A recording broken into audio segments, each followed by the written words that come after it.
आज का टॉपिक है हमारा भारतीय राष्ट्रीय ध्वज का विकास। इसका राष्ट्रीय ध्वज का विकास कैसे हुआ। राष्ट्रीय ध्वज के विकास के तीन चरणों में हुआ था। प्रथम चरण है 1906 में, मध्यवर्तीय मतलब बीच का चरण है 1921 तथा अंतिम चरण है 1947। तीन तरीके से इसका डेवलपमेंट हुआ था। सबसे पहले तिरंगा आया था, राष्ट्रीय ध्वज के रूप में तिरंगे की पहचान हुई थी 1906 में। वो किस तरीके से बनाया गया था, फिर 1921 में किस तरीके से बनाया गया था, फिर 1947 में किस तरीके से बनाया गया था। इसके बारे में पूरे चैप्टर में अच्छी तरीके से हम इसे समझेंगे। राष्ट्रीय ध्वज का नाम, भारत का राष्ट्रीय ध्वज लोकप्रिय नाम तिरंगा है। और राष्ट्रीय ध्वज का क्या नाम है? तिरंगा। तिरंगे के नाम से भी जानते हैं। ध्वज का आकार मतलब किस साइज का होता है ये तिरंगा। झंडा किस साइज का होता है? 3:2 का अनुपात। उदाहरण, यदि लंबाई 3 मीटर है तो चौड़ाई 2 मीटर होगी। अगर तिरंगे की झंडे की लंबाई 3 मीटर है तो चौड़ाई 2 मीटर होगी। इस तरीके से अनुपात होता है, इसका नाप होता है, इसी साइज का बनता है। रंग संयोजन, किस तरीके के रंग होते हैं? 3 समानुपातिक क्षैतिज रंगीन पट्टियाँ, ऊपर केसरी रंग, मध्य में सफ़ेद व नीचे हरे रंग की पट्टी से मिलकर बना है। इसमें 3 बराबर पट्टियों से बनकर बना है तिरंगा। जैसे ऊपर केसरी रंग है, बीच में सफ़ेद रंग है और नीचे हरे रंग की पट्टी है। बीच की सफ़ेद पट्टी में उसकी चौड़ाई के बराबर गहरे नीले रंग से बना 24 तिल्लियों वाला अशोक चक्र है। और ये सफ़ेद पट्टी है, इसमें बीच में सफ़ेद पट्टी की चौड़ाई के बराबर ही अशोक चक्र बना हुआ है। 24 तिल्लियों वाला अशोक चक्र बना है। विवरण, अब इसके बारे में पढ़ेंगे। विवरण, ये किस तरीके का है, इसका विकास हुआ और इन 3 रंगों का क्या महत्व है। भारत का राष्ट्रीय ध्वज 3 रंगों वाला अर्थात तिरंगा भारत के लोगों का गौरव तथा उनकी अंतर्राष्ट्रीय पहचान का प्रतीक है। जो ये तिरंगा है वो भारत के लोगों का गौरव है और अंतर्राष्ट्रीय स्तर पर हमारी पहचान होती है। भारत की पहचान इसी से होती है, तो व्यक्ति की भी पहचान अंतर्राष्ट्रीय स्तर से इसी के माध्यम से होती है। राष्ट्रीय ध्वज की लंबाई और चौड़ाई का अनुपात 3:2 है। यह ध्वज 3 समानुपातिक क्षैतिज रंगीन पट्टियों से निर्मित है और ये 3 रंगों की समान आकार वाली पट्टियों से बनाया गया है। सबसे ऊपर केसरी रंग, मध्य में सफ़ेद, नीचे हरे रंग की पट्टियों से मिलकर बना है। बीच में सफ़ेद पट्टी में उसी चौड़ाई के बराबर गहरे नीले रंग से बना 24 तिल्लियों वाला धम्म चक्र अशोक चक्र है, जिसे अशोक के सारनाथ स्तंभ के सिर से लिया गया है। और ये सारनाथ स्तंभ के सिर से लिया गया है, ऊपर के हिस्से से लिया गया है।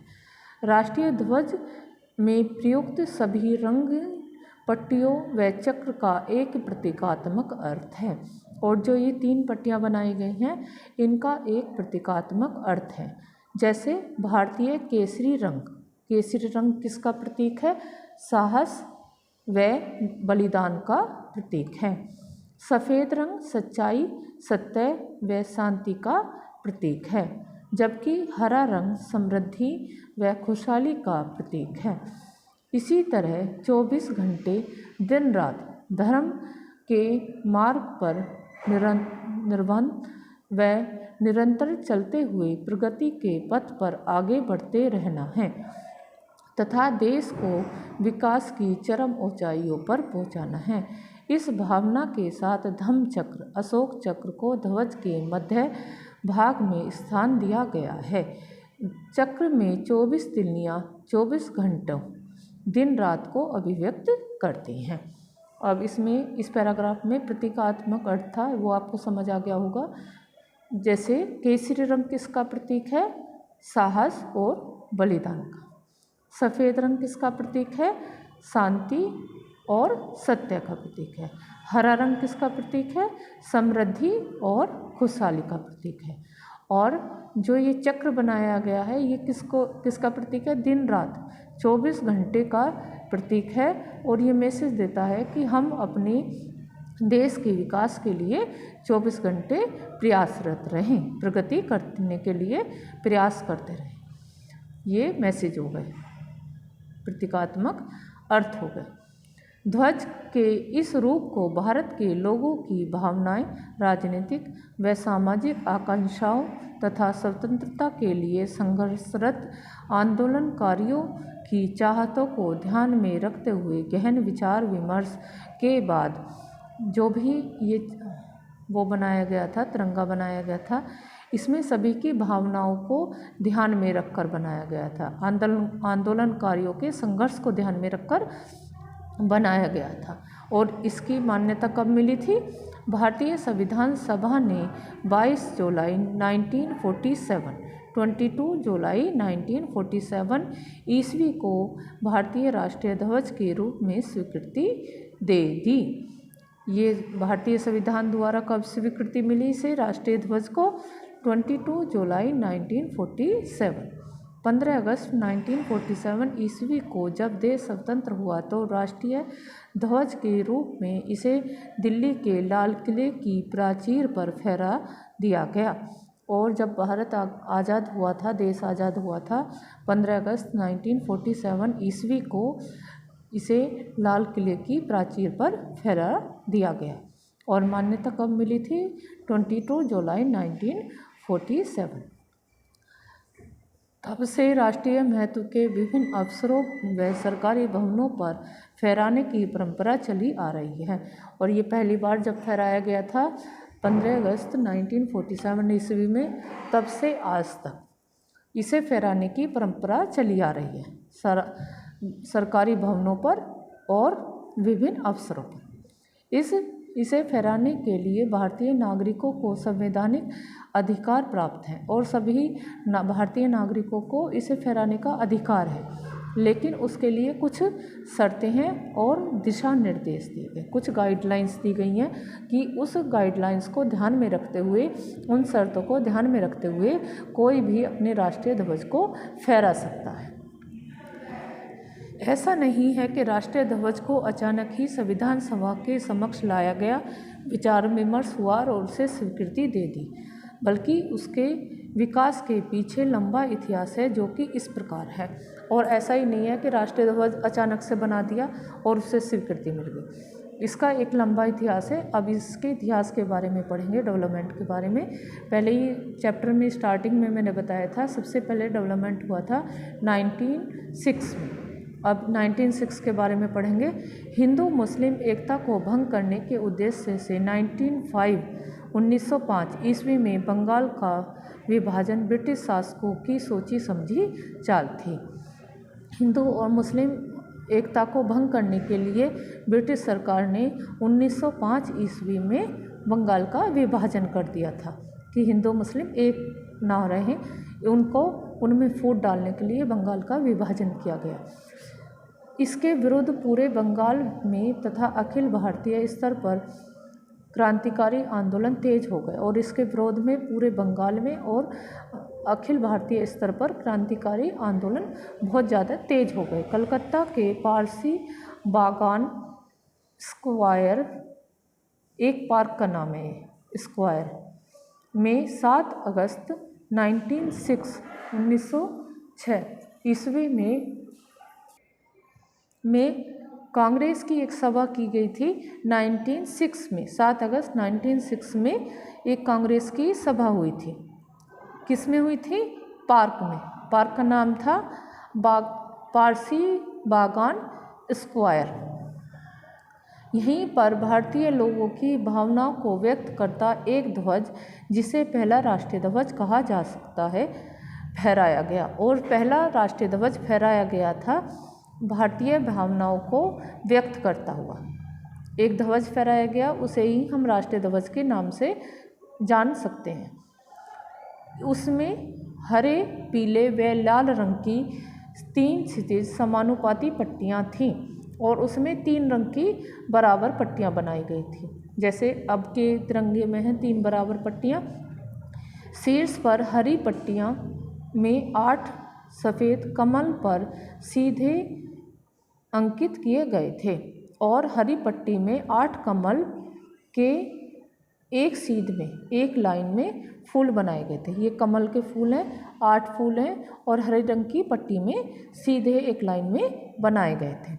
मध्य की पीली पट्टी में गहरे रंग से वंदे मातरम लिपि देवनागरी लिपि में अंकित किया गया था और मध्य में बीच में नीले रंग से देवनागरी लिपि में वंदे मातरम लिखा गया था, जबकि नीचे की लाल पट्टी में बाईं ओर सफ़ेद रंग से सूर्य तथा दाहिनी ओर अर्धचंद्र तथा उसके ऊपर एक सितारा अंकित था।